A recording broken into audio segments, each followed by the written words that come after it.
Capítulo 5. Medo. Tenho medo do que o futuro pode trazer. Sem procurar, ainda assim sabemos. Não sabendo, adivinhamos. Não adivinhando, sorrimos e nos escondemos. E meio que acariciamos. E trememos. E viramos para o outro lado. Medo seráfico? Será que a insinuação do Éden é "se você ousar"? Emily Dickinson. Poema 1518. O meu coração está acelerado. Os pavores da morte me assaltam. Temor e tremor me dominam. O medo tomou conta de mim. Então eu disse: quem dera eu tivesse asas como a pomba. Voaria até encontrar repouso. Sim, eu fugiria para bem longe. E no deserto eu teria o meu abrigo. Eu me apressaria em achar refúgio longe de um vendaval e da tempestade. Salmos 55, 4-8. Começa em 5 minutos, minha irmã anunciava enquanto mamãe e eu preparávamos os lanches. Toda sexta à noite era uma viagem pela Avenida do Terror, na residência Walsh. A série se chamava Não Assista Sozinho. Cada semana passava um filme diferente dos velhos clássicos de terror em preto e branco, como Frankenstein ou O Lobisomem. Eu tinha 17 anos e minha irmã, Frances, 19. Meu irmão estava seguro, dormindo no andar de cima, alheio às histórias de gelar a espinha que o resto da família ousava assistir. Mamãe sentava em sua cadeira favorita, perto do fogo. Frances ocupava a outra e eu sentava no chão, assistindo ao filme através de um buraco na barriga do meu ursinho de pelúcia. Ele era um urso muito corajoso. Toda semana a mamãe dizia: acho que você não deveria assistir essa semana, Sheila. Semana passada você ficou com medo. Não, eu estava só brincando, respondia. Bem, vou deixar bem claro. Vou cantar o inário inteiro antes de dormirmos de novo. Frances dizia. Claro que não, eu dizia. E além do mais, nós só cantamos 2 hinos. A música começava e era assustadora. Era a música que sempre me pegava. Se abaixássemos o volume, tudo bem. Mas Frances parecia relutante à ideia. Eu sabia quando as partes assustadoras estavam chegando, pelo crescendo da música, e escondia a cara na barriga do Big Billy, olhando ocasionalmente pelo buraco. Finalmente, dava um jeito no monstro mau, e tudo o que Frances queria fazer era dormir. Mas eu implorava. Só um verso de "Siga comigo", por favor. Depois um verso rápido de "Vitória em Jesus", e ficarei bem. Uma coisa é assistir a um filme bobo, depois desligá-lo e ficar bem, depois de alguns compassos tranquilizadores do que é real. Outra coisa é quando parece que a música sombria e o estranho assustador moram no porão da sua alma. O medo assume diferentes formas. Ele pode se manifestar no mundo desconhecido do "e se". Pode se basear em uma memória difícil do seu passado que deixou uma cicatriz. Pode estar enraizado no pavor de perder o controle. O "e se". Não há nada mais poderoso para conjurar possibilidades terríveis que nossa própria imaginação.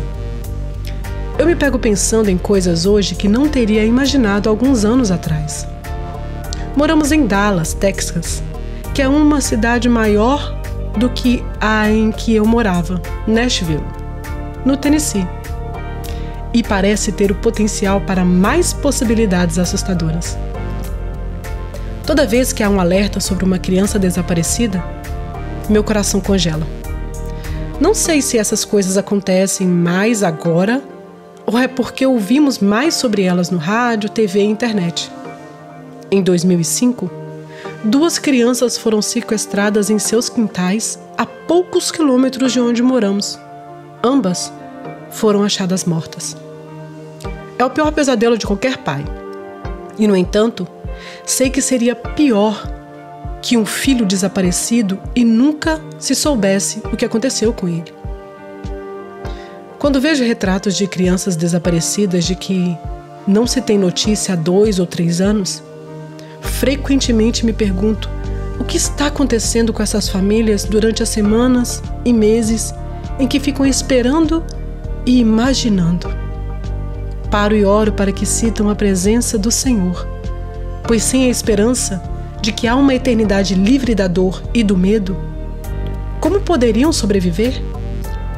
Todos os dias, quando deixo o Christian na escola, nós oramos juntos. Oro pela proteção dele e pela proteção de todas as crianças na escola. Temos regras severas na família. Christian sabe que nunca deve acompanhar um estranho, nem mesmo um amigo. Fazemos o que podemos, acreditando também na soberania de nosso Deus. Sei que antes de Christian nascer, todos os dias de sua vida já estavam registrados no livro de Deus. Acredito que nada acontecerá a ele que não tenha passado pelas mãos misericordiosas de nosso Pai. Mas às vezes, ainda me vejo remoendo imagens que me aterrorizam. O "e se" está sempre conosco. Tudo o que podemos fazer é alinhar nosso desejo ao desejo de Deus e lembrar que a nós foi prometida a graça. O que quer que nos aconteça, Deus estará conosco. Não andem ansiosos por coisa alguma, mas em tudo pela oração e súplicas e com ações de graças, apresentem seus pedidos a Deus. E a paz de Deus, que excede todo o entendimento, guardará o coração e a mente de vocês em Cristo Jesus. Filipenses 4, 6 e 7. Sei que a oração e a paz são as dádivas de Deus para nós neste mundo. Só é difícil aceitar isso. Às vezes, o "e se" começou no Éden e nos amaldiçoa desde então. Às vezes, ele se baseia em nosso medo de sermos descobertos em nosso pecado. Pego. Adão temia: e se descobrir o que fizemos? Ouvi teus passos no jardim e fiquei com medo. Gênesis 3:10. E se ele estiver zangado comigo? Podemos traçar essa linha pela vida daqueles que vieram depois de Adão. Nós a vemos em Jacó, que queria enganar seu pai, fingindo que na verdade era seu irmão Esaú. E se meu pai me apalpar, vai parecer que estou tentando enganá-lo, fazendo-o de tolo, e em vez de bênção, trarei sobre mim maldição. Gênesis 27:12. Vemos novamente na história de José, encontrada em Gênesis 37. Seus irmãos o venderam como escravo na esperança de se livrar dele de uma vez por todas. Mas, quando o viram novamente, ele tinha se tornado um homem muito poderoso. E se José tiver rancor contra nós e resolver retribuir todo o mal que lhe causamos? Gênesis 50:15. Conheço esse medo, aquele que surge com o próprio pecado. Quando tinha 10 anos de idade, peguei um pouco de dinheiro da carteira da minha mãe. Era o equivalente a $1. Não achei que ela fosse dar falta. Mas quando perguntou ao meu irmão, à minha irmã e a mim no jantar, quem tinha tirado o dinheiro da bolsa dela, fiquei aterrorizada. Piorei meu pecado inicial, mentindo. Agora estava metida até o pescoço. A noite toda meu coração bateu forte no meu peito. Eu me senti separada. Meu pecado tinha colocado um muro entre mim e minha mãe. Agora, o medo do "e se" me atacou. E se eu for pega? E se ela ficar muito decepcionada comigo? E se minha mãe não me amar mais? Não consegui dormir aquela noite. Então, me levantei e disse à minha mãe que não só tinha pegado o dinheiro, como também tinha mentido. Embora tenha sido punida por roubar e mentir, ainda assim me senti aliviada por estar livre do isolamento do meu pecado. Não bastante. Às vezes, o "e se" vem do medo de que não conseguimos fazer o que alguém está nos pedindo. Em nossa insegurança, acreditamos que não somos bons o bastante. Moisés sentiu isso quando Deus o chamou para ser seu porta-voz. Ele respondeu: "E se eles não acreditarem em mim, nem quiserem me ouvir e disserem: o Senhor não lhe apareceu?" Êxodo 4:1. Alguém já lhe pediu para fazer alguma coisa e de repente você se sentiu tomada pelo medo? Podia até ser que fosse a oportunidade pela qual tinha orado, mas quando o momento chegou, a dúvida e o medo vieram correndo. Meu primeiro discurso em público foi um trauma suficiente para acabar com qualquer sonho de uma carreira de oradora. Tinha uns 12 anos, acho, e uma das nossas professoras da escola dominical ia se casar. Ela havia trabalhado como professora por vários anos e era muito querida. A igreja comprou um lindo jogo de chá de presente e eu tinha que fazer o discurso enquanto entregávamos o presente. Falaria sobre os anos de trabalho de Elizabeth, de quanto todos nós a amávamos e o quão abençoado era seu noivo. Ensaiei, até minha família não aguentar mais me ouvir. Pratiquei até mesmo em frente ao espelho de corpo inteiro da minha mãe, para poder ver minha postura. Então, chegou a grande noite. Quando o meu momento chegou, subi no palco, parei para me preparar, olhei para a plateia e travei. Fiquei ali pelo que pareceu 3 horas e 25 minutos. Mas provavelmente foram 30 segundos. Minha mãe e minha irmã tentaram me soprar as falas de seus lugares privilegiados na primeira fila. Mas eu não consegui ouvir nada. Só o som esmagador do meu silêncio. Finalmente me escapou. Quando ouvimos que você ia se casar, todos nós ficamos muito surpresos. Empurrei o jogo de chá em cima dela e corri do palco para o banheiro feminino. E fiquei lá até terminar a faculdade. Obviamente estou recuperada, já que falar em público é uma parte enorme da minha vida. Mas foram anos até que pudesse passar por cima desse tipo de medo, que interferia no que sou chamada a fazer. Frequentemente sou parada por mulheres que se encontram na mesma situação horripilante em que eu estava. E elas me perguntam como consegui superar aquele tipo de medo que paralisa. O alívio me veio em uma história muito simples que tenho certeza de que você conhece. É chamada Os Pães e os Peixes. Ao estudar esse milagre, comecei a ver coisas que nunca tinha visto antes. O almoço lotado.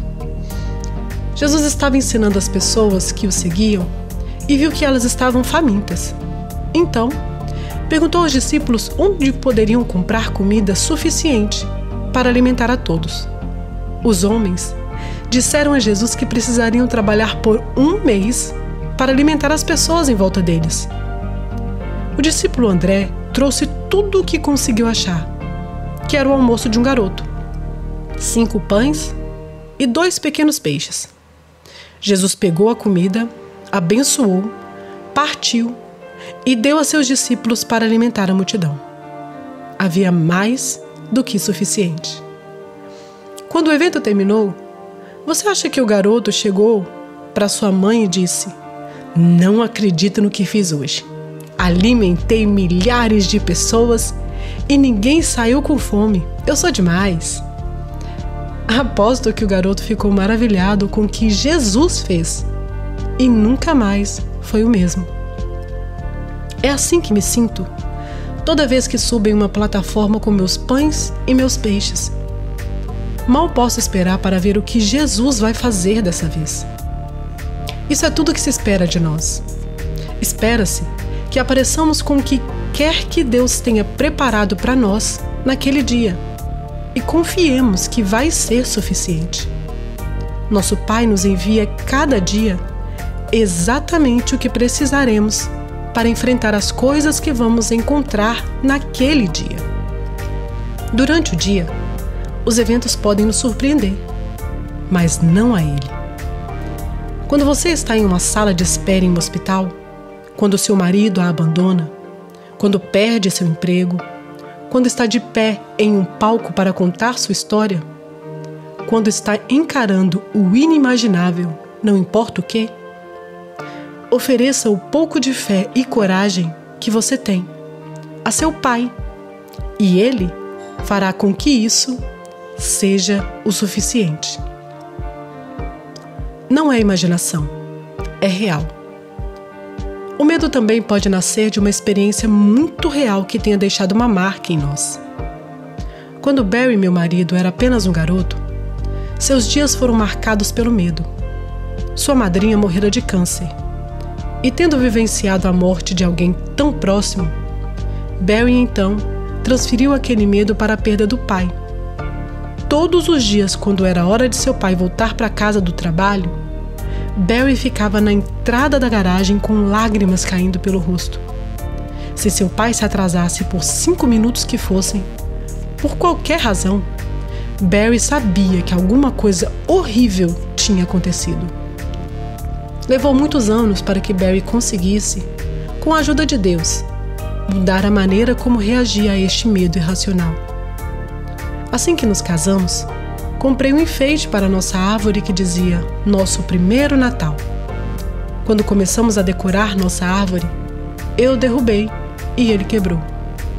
Barry ficou desesperado e perguntou o que eu achava que isso significava. Disse que significava que ele tinha se casado com uma mão furada e nada mais.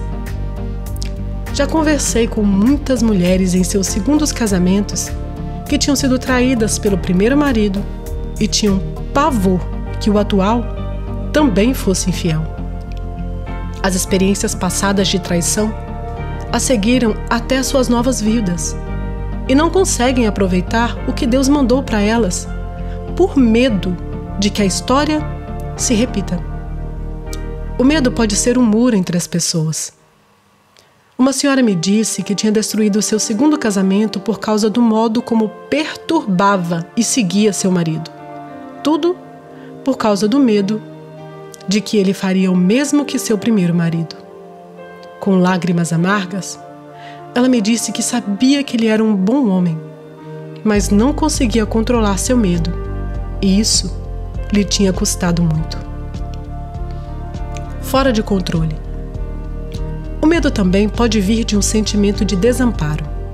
Nenhuma Mulher Maravilha quer admitir isso, mas frequentemente à espreita sob a capa está o terror de perder o controle.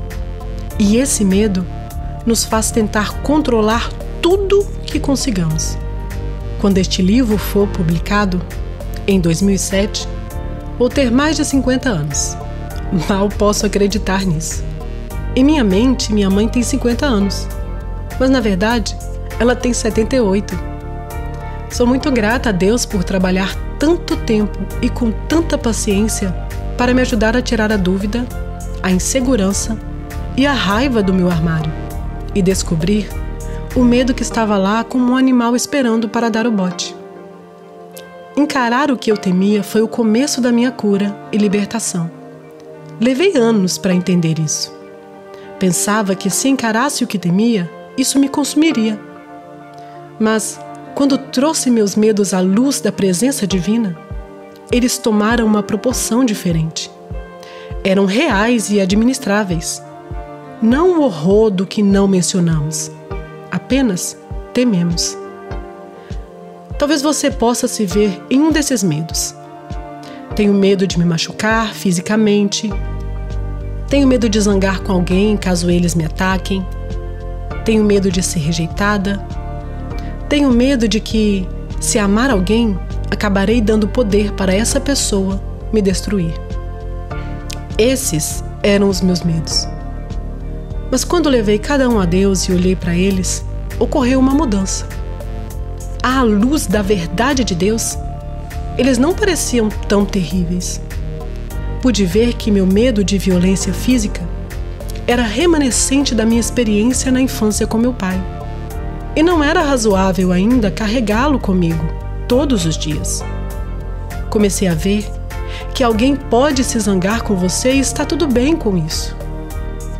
Posso ouvir e avaliar o que essa pessoa disse. Se for pertinente, posso fazer algo a respeito. Se não for, posso deixar para lá. Aceitei que Deus nunca vai me rejeitar ou me abandonar. Percebi que podia escolher ter relacionamentos com pessoas cujo caráter revelava integridade, em vez de escolher pessoas que sabia que iam me desapontar. Comecei a fazer as pazes com a verdade que amar alguém sempre traz um elemento de risco, mas não se pode viver de outro jeito. Estar em um relacionamento nos torna vulneráveis à possibilidade de dor. Mas se amamos a Deus e estamos repousando em sua graça, a dor não vai nos destruir. A alternativa é viver uma vida segura e solitária. O véu do medo que está em nosso armário pode ser colocado sobre a supremacia de Cristo Jesus, pois Ele nos ensina a andar de mãos abertas, confiando que está no comando e que nos ama. Fui pega de surpresa por uma das falas de Yoda no filme final de Star Wars, A Vingança do Sith. O medo da perda é o caminho para o lado negro. Treine-se para abandonar o que você teme perder. Não se espera que nos treinemos para abandonar tudo que tememos perder, mas que nos treinemos na graça de Deus e no poder do Espírito Santo a apresentar todos os nossos medos ao nosso Pai. Nossa preocupação não vai mudar o futuro, só vai nos roubar a alegria do presente.